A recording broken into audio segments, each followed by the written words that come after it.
Welcome to another episode of TCA Crossroad, where entrepreneurs and investors connect. If you notice in my name, it now says TCA Venture Group, as we changed and rebranded our older angel network name, Tech Coast Angels, into the TCA Venture Group for a variety of reasons, which we'll talk about. Today, we are very excited to announce a new co-host. This co-host is a friend of mine, been a friend for about 15 years, former chairman, now chairman emeritus of TCA Venture Group, Dave Berkus. Dave, welcome on board. Hey, hello, David. Hello, world. Yeah, this is like our old show when we did Ion Business, if you remember that with Dave McNeil. Only you were the big draw there. I was the one came after you, so I was able to retain the audience. Right. I had a 5-minute segment on every show, and it was kind of fun. A little primitive. Yeah. When we wanted to show slides, we just had a TV monitor behind us, and that was about it. But it was a great show, and it's too bad that it no longer exists. Yeah, well, things change. So anyway, today we want to share with our audience something about your background, because you as a super angel, and that name was given to you probably about 20 years ago. You've invested in many companies, some successful, many not, but you have a lot of great experience. Well, it's the fact of life being an investor, right? But this is a great opportunity for you to share what's important for people to know about investing and entrepreneurship. We can provide insight to both. So why don't you take it away and tell us a little about your background? I'll do that. If you'll let me share some slides, I actually have some of those for you. I'm going to pop it up. Thank you. There we go.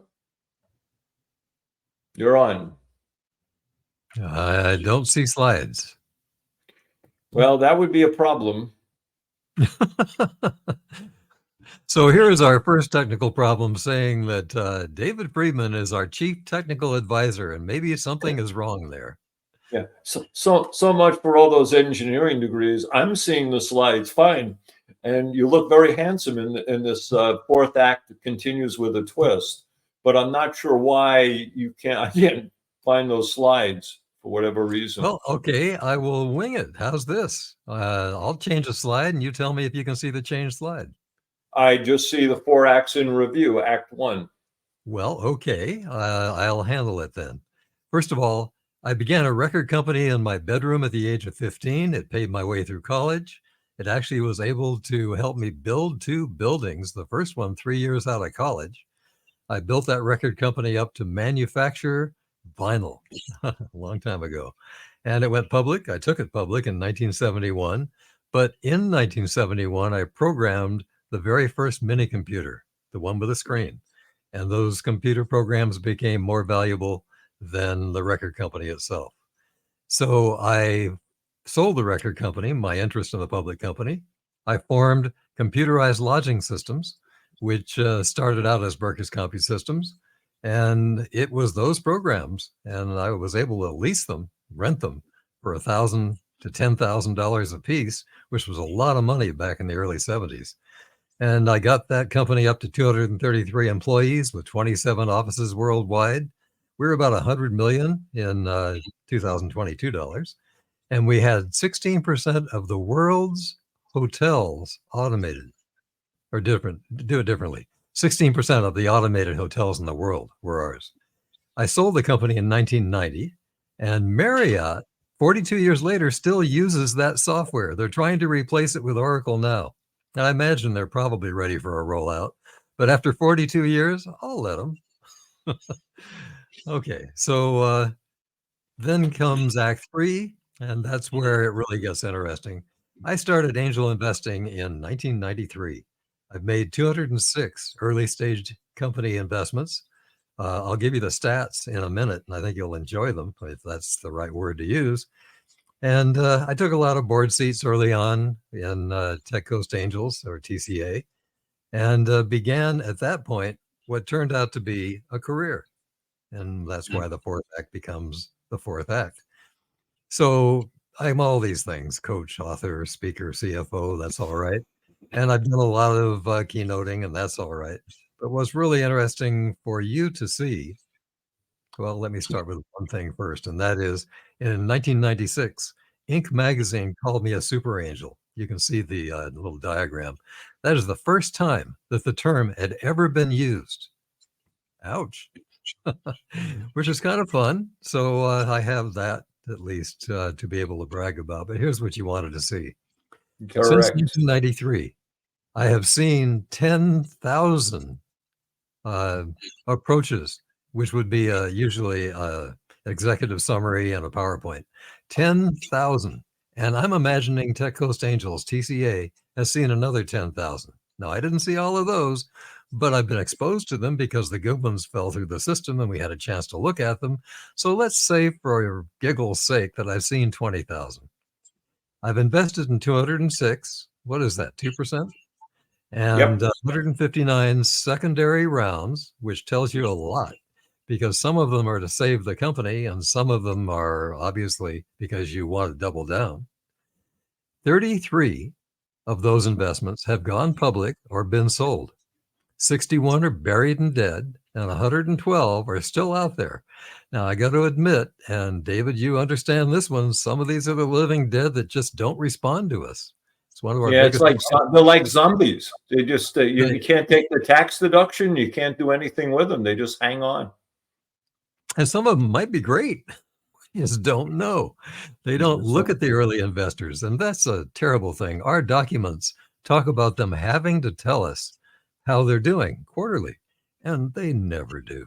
Some are really good at it, but most of them just never do, especially when things are going badly, unless they need money. And if they need money, they're right in front of us and they're begging, and we hear a lot about them.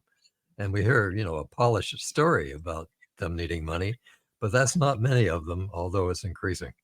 So look at the next numbers. 99% is my IRR, including the computer company. So that's not fair. Going back to 1981. 35% if I remove that and go back to the date that I became a professional angel investor, 1993. So a 35% annualized return. So a whole lot better than you get from the bank. And that's what one of those things we want to talk about is what's good about angel investing. But if I combine that with my bank returns over all the years, that 35% is diluted to 29%. Now, I play the barbell strategy. Angel investing is kind of risky. So I tell the bank to be rather conservative, which means instead of growth, take value stocks. And instead of a large cap, take mid cap and small cap. The small cap value over 85 years has actually outperformed, but even then, it's a safer bet. But now, isolate what those banks have done for me since 1993 with all the money I've been making, right? And this means Goldman Sachs, US Trust. I've had 7 of them over the years. I finally settled on index fund advisors.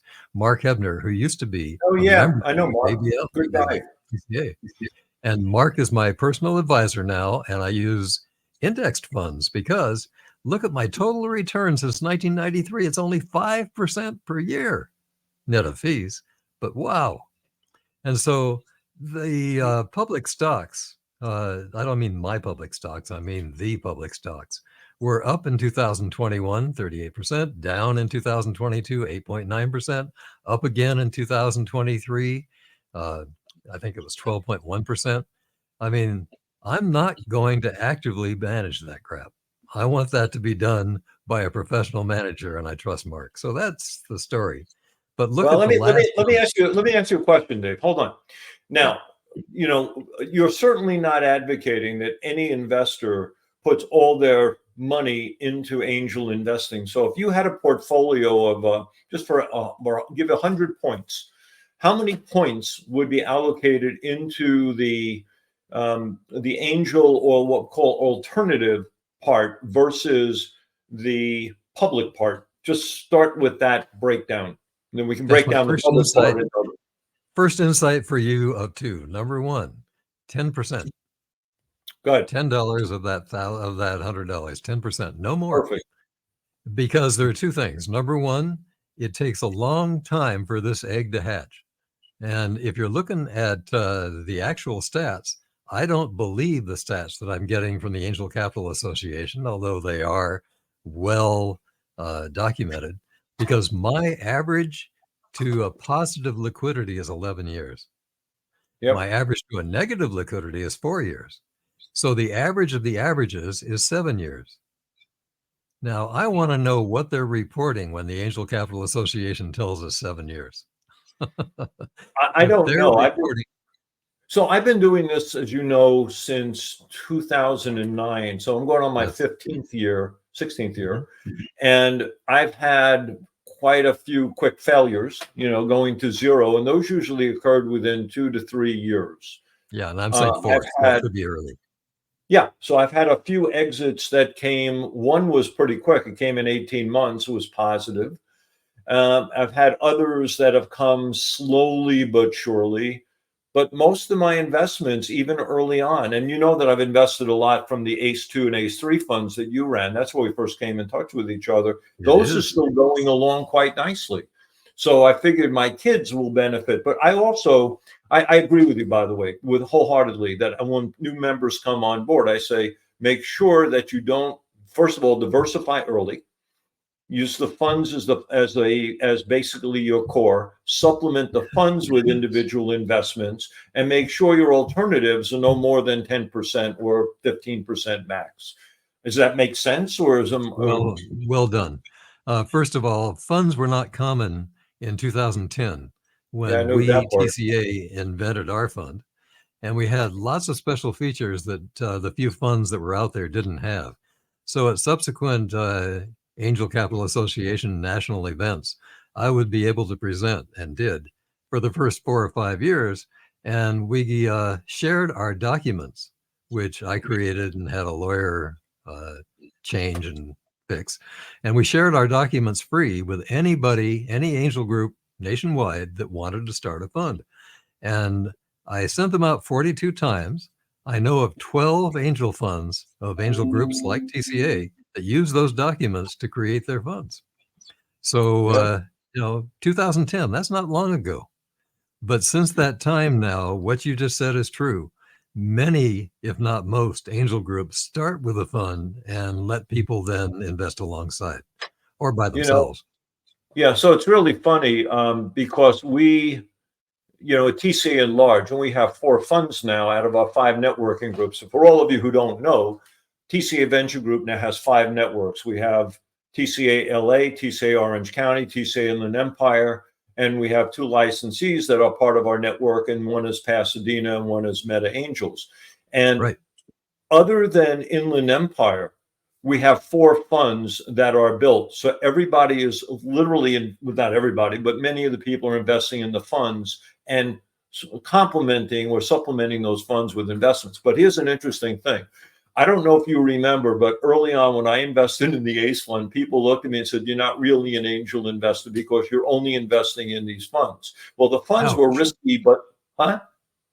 I said, Say that. ouch. Yeah, well, that was an ouch. But considering now I have 9 or 10 funds plus a lot of investments, I mean, I felt it for me, for my risk profile, that was the smart thing. What I've always told people is you have to manage your own money in a way that makes sense. Don't ever let anyone else convince you you have to invest and speculate, because angel investing is basically a probability game. It's a Absolutely. So probability. look at the last number on the slide. The number is Okay. 6. 6. 6 investments out of all that I just showed you make 90% of my entire net worth. Well, why Well, didn't you tell me about those 6? I'll be happy to tell you about them. And I'll tell you in the opposite direction about the ones that didn't. But I want you to just absorb the fact that angel investing is a little like gambling. That's 6, it's maybe 2.5 or 3% of my investments, make 90% of all my net worth. Now, what we used to hear from the venture capitalist was 1 out of every 10 investments will make all your money back and then a whole lot more. 4 or Right. 5 of them will break even and make a little bit, and then 4 or 5 of them will just die. And I have stories about how angels invested in companies that venture capitalists killed because they weren't returning the kind of money venture capitalists wanted to see. That's not for today, and that'll be a good time to talk about later on. But there's the thing. It's not 10%, it's less than 10%. And therefore, if you're not in a lot of deals, you're going to miss the 1, the 2, in my case, the 6, that have made all this money, and then you can brag about it. I mean, one of them, Green Dot, very early on in TCA, the year was 1999. I was the largest investor, which is a big thing. The only other big investor at that time was the next door neighbor for the founder, who loaned him $300,000 to start the company, not realizing she was not just being nice. She became really wealthy, and now she's a member of Passionate Angels. But it turns out that that was 110x. Who would have known? And that took 11 years to percolate. Yeah. So, Well, we've had some good investments. I mean, I remember MindBody was one. That was I a was high just one. going to say MindBody was a big, that was 235x. And it since crashed, but at the time it was 235x. Yeah. Right. And it's a Pasadena company. And I was the chairman of a competing company in Atlanta, and therefore felt that I would be conflicted and did not invest, even though I really understood MindBody's business. And I wanted to switch subject from what the investor looks like to a few minutes on what it looks like in a learning from the entrepreneur point of view. How does the entrepreneur help the investor make a better decision that his or her company is the right one? Do you have any words of wisdom for the entrepreneur that can help, and maybe even help improve these numbers? Okay, I do. First of all, let me ask a mechanical question. Is my slide still on? Your slide's still up. Yeah, okay. Because I mean, there are so much for engineering degrees. I mean, I thought I was smart until I was trying to deal with this. Okay, so I've written a lot of books, so I'm going to answer it with some real life experience, even some audio books, if you can see that. Let's take the slides off because that was enough All right. to give you a feeling for it. So the answer to your question is, as an entrepreneur, you should know that there's an ecosystem here. And the ecosystem is friends and family first. Because if you don't, if you're not using friends and family or your intimate relationships or anything of the kind, even your own money, the angel investors are going to be a little wary about wanting to invest with you. This ecosystem usually goes from friends and family to early angels, which could be an angel group. That's a very good one. Or disorganized angels who just are making individual investments. The angels sometimes rely on things like incubators and accelerators to find these early companies that are being coached by somebody else. But our job is to take these companies and give them anywhere from, say, a low or very low of $100,000 up to a very high of several $1,000,000, averaging around $400,000. If we can get you to your next milestone, which is typically break even, but sometimes it is, I want a prototype, or sometimes it's something else. If we can get you to that milestone, which makes you attractive either to more angel investors or to venture capitalists, you now have gone through the ecosystem to nirvana, which is the venture capital or other larger, more professional investor. Going through them, many of those people then will help to syndicate deals to other VCs. And the angels who have been early coaches, often on the board, are made advisors or anything of the kind, but not usually left on the board, depending on the quality of the people. And the company either becomes very successful with the help of the VCs and getting into either private equity or sometimes public market, and many times, most often, M&A being sold at a profit, we hope. So that's the ecosystem. And there are little ways to do it in between, but it gives you an idea that the entrepreneur has to start with friends and family. All right. So let's say the entrepreneur starts with friends and family, and he puts together, or she puts together, a great business case. one of the things that I've been, of course, I've made my mistakes in doing this thing in the past as well, and we can go over some of those faux pas at a different time. I'll be But happy to. yeah, we all are. Yeah, it's a very expensive education. But one of the things that I've tried to do with the entrepreneurs is do two things. Number one, go through a post-mortem of the deals that died on me so I can really understand where I went awry. But the other thing, based upon some of the post-mortems, is literally working with the entrepreneur in calling out the risks and the impact those risks have on the basic business model and financials. So a priori, if I'm able to understand the risks and come up with a plan with the entrepreneur to help them, that's why I think TCA money is smart money. We have people to help the entrepreneurs with their business. It minimizes the problems, so it gives you we'll flip it around. It gives you the maximum possibility of success. That's the way I look at it. Let me grab the stage for a second. Sure. Now you see the slide that says the Berkus method of valuation. Correct. And the Berkus method of valuation was created way back in the year 1995. And it was part of that book I talked about, which was Howard Stevenson's book about winning angels in 1996 that introduced the term to the world, the term angel investor. Remember, angels had been on Broadway forever, but this was angel investing in our field. Right. So he called it the Berkus method, but what I'm about to describe is what answers your question, David, which is there are 4 things which I try and de-risk in valuing a company. And the Berkus method is simple. I give a number, say 500,000 to each of 4 different items, meaning this company could be worth 2 million pre-money before we invest. If it were in Northern California, during the height of it, before the recent couple of years when Northern California has become a little less important, it would have been maybe $1 million for each of the 4, meaning this would be a $4 million pre. Now you get the idea. So number 1 is the quality of management. You and I better agree, I'm sure, that the first thing we worry about is the management team above everything, above the idea, above anything. Number 2 is the idea. Is this something that we believe can get the attention of whether it's the business buyer or the public? So is this the idea that I love, that I really want to invest in? Number 3 is there something to prove, like a prototype? Or is there something that de-risks the technical problems? In other words, if it's just an idea and they've never tried it out yet and they haven't programmed it, what good is it if we're going to drop in another $1 million or $2 million just to get the product done? And the 4th one is, now we talk about the users. Are there any users at all who have given you evidence that you can help point me to that have said, if you build it, I will buy? Those are the 4. Okay. And if you can de-risk those things and through your analysis, that's simple stuff. You can say, okay, my management team's worth 250,000. My idea is worth all of 500,000. My prototype is complete. That's worth 400,000 because it's pretty good, but it has a long way to go.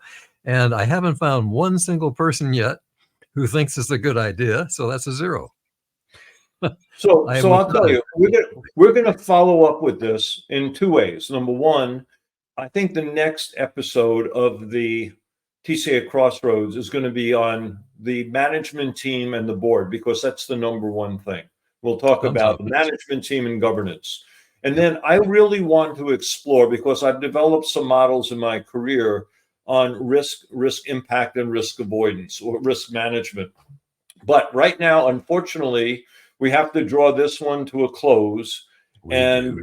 This has been an interesting segue into our new co-host, which is you.